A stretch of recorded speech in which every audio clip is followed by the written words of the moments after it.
वैदिक पर्सपेक्टिव के इस YouTube चैनल को सब्सक्राइब करें, वीडियो को लाइक व शेयर करें। ओम त्वमग्ने प्रथमः अंगिरा ऋषिः देवः देवानाम् अभवः शिवः सखा तव व्रते कवयः विद्वना अप्सः अजायन्त मरुतः भ्राजत दृष्टयः। तुम हे अग्नि प्रथम हुए अंगिरा ऋषि देवों के देव कल्याणकारी सखा, तुम्हारे व्रत में मेधावी कर्मों का ज्ञान रखने वाले प्रकाशमान ज्ञान या अस्त्र शस्त्र रखने वाले मरणशील मनुष्य उत्पन्न हुए। यह जो मंत्र लिया गया यह ऋग्वेद के प्रथम मंडल का 31वां सूक्त है और उसे अग्नि बनने के लिए कहा गया और वो इस मंत्र के आधार पर कहा गया कि तुम स्वयं सैद्धांतिक रूप से व्यवहारिक रूप से अपने आप को तैयार करो और अपना एक जो साथी है, जो भी द्वितीय व्यक्ति है, उसको भी प्रकाशित करो और जितने भी जुड़ रहे हैं साथी उनको भी वैसे ही बनाओ। जैसे कि स्वयं ईशान परमात्मा है वैसे ही सृष्टि का अध्यक्ष परम पुरुष है और वह जो है अपने अन्य साथियों को, अन्य जो उसकी जो संतान है, उसकी जो सृष्टि है, उसको भी वो वैसे ही बनाए। तो ये यहाँ पर कहा स्वयं पहले आप अपने आप को अग्नि जो कहा गया है, अपने आप को अग्रणी नायक स्वयं बनाओ और सैद्धांतिक ज्ञान लो, व्यवहारिक ज्ञान लो और फिर आपको जो सैद्धांतिक और व्यवहारिक ज्ञान सही है वही आप उनको बताओ, अपनी तरफ से नहीं बताना। जो वेद में बताया गया है वही बताना है। यहाँ पर वही एक लाइन जो यहाँ पर बताई गई है कि ऐसी बात नहीं बतलाना है जो तुम स्वयं ना जानते हो अथवा तुम स्वयं ना मानते हो। आपको पहले जानना भी है और मानना भी है और जानने और मानने के बाद फिर लोगों को बताना है। उनके स्वयं के व्यक्ति का स्वयं का सैद्धांतिक ज्ञान रहता है, फिर उस ज्ञान के आधार पर व्यक्ति व्यवहारिक रूप से जीवन जीता है, उसके पास अनुभव जुड़ जाते हैं और वही अनुभव को सामने वाले को बताता है। इसलिए सर्वप्रथम तुम्हें ही उनका सैद्धांतिक व व्यवहारिक ज्ञान प्राप्त करना है, ये यहाँ पर कहा गया। सबसे पहले हम अपने आप को तैयार करें।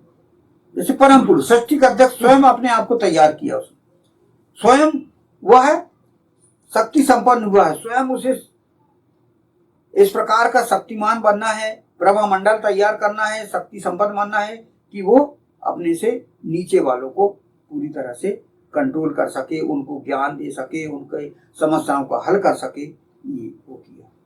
और आप देखो जो सृष्टि का अध्यक्ष है वह स्वयं आगे होके कई बार दशावतार लिया उसने जनहित करने के लिए।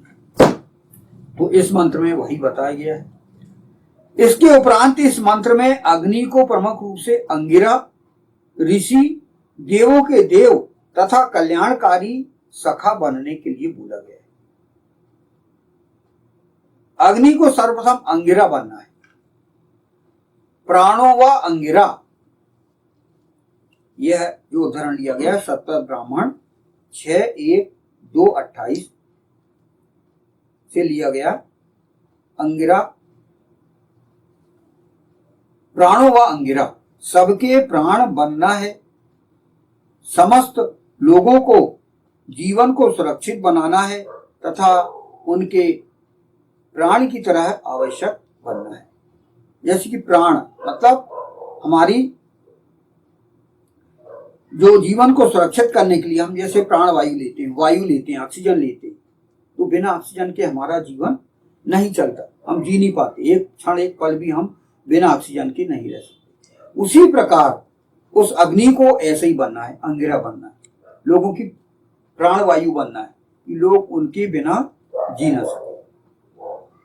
समस्त लोगों को सुरक्षित जीवन बनाना है और प्राण की तरह उनको बनना है। फिर अंगिरसम मन्यते अंगाना यद्रसः, यह जो उदाहरण लिया गया वह छांदोग्य उपनिषद का है 1-2-10। कहा गया है अंगों के प्रथम रस बनना है। समस्त अंग पूर्ण रूपेण सक्रिय हों तथा अपना अपना कार्य करें। समाज का कोई भी वर्ग नीरसता का अनुभव ना करे। अग्नि की यह जिम्मेदारी है कि लोगों के जीवन में सरलता बनी रहे, लोगों का जीवन कठिन न हो, बिल्कुल सरल जीवन व्यतीत कर सके। जो जीवन की समस्याएं आती हैं उनको चुटकियों में हल करने की उसके अंदर सक्षमता है। ये व्यक्ति को बनाने के लिए कहा गया। क्या कहा कि सरल जीवन बनाना। जैसे कि हम देखते हैं भगवान विष्णु का जीवन, भगवान राम का जीवन, भगवान कृष्ण का जीवन, सरल जीवन। वो आपको हर जगह उपलब्ध थे और वो सारी समस्याओं को हल करने में सक्षम थे। तो वैसे ही व्यक्ति को अपने आप को पहले बनाना है। इसके उपरांत अग्नि को ऋषि बनने के लिए बोला गया है। ऋषि वेद मंत्रों तथा वेद मंत्रांतरों के दृष्टा को कहा जाता है। योग दृष्टा को ऋषि कहा जाता है तथा तर्कों को भी ऋषि कहा जाता है। अग्नि वेद मंत्रों वेद मंत्रांशों का दृष्टा हो तथा उसका हर व्यवहार तर्कसंगत।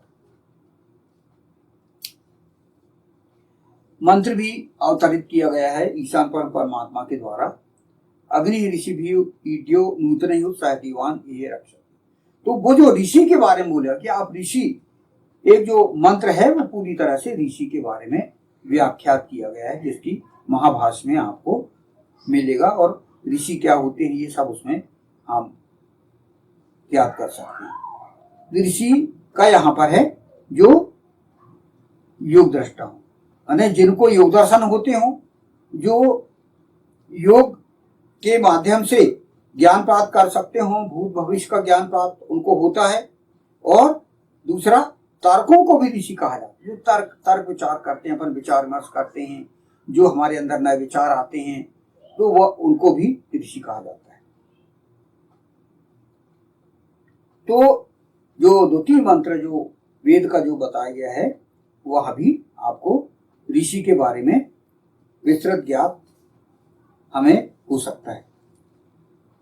तो व्यक्ति को क्या बनना है? पहले प्राण बनना है, लोगों के प्राण वायु बन सकता है।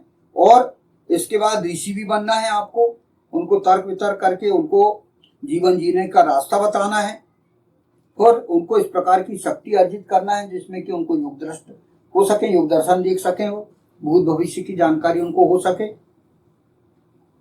और व्यवहारिक तर्क संगत भी हो। अग्नि देवों का देव हो। देवकर्म करने हेतु अग्नि कभी भी किसी के पीछे न रहे।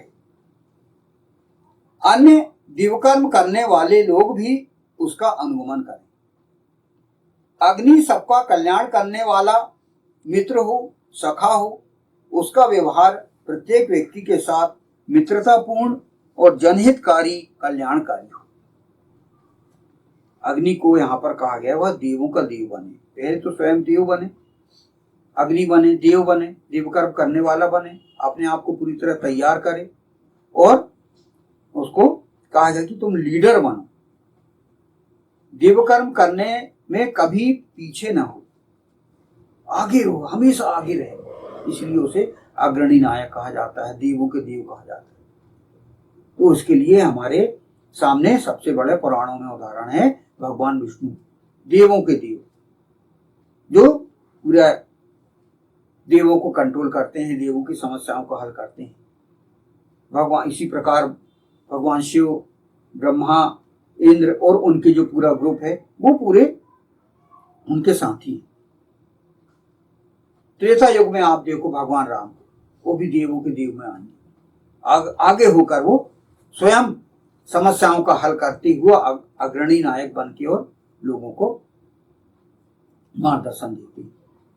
फिर द्वापर युग में भगवान कृष्ण को देख लो, कहां कहां उन्होंने समस्याओं का सामना किया।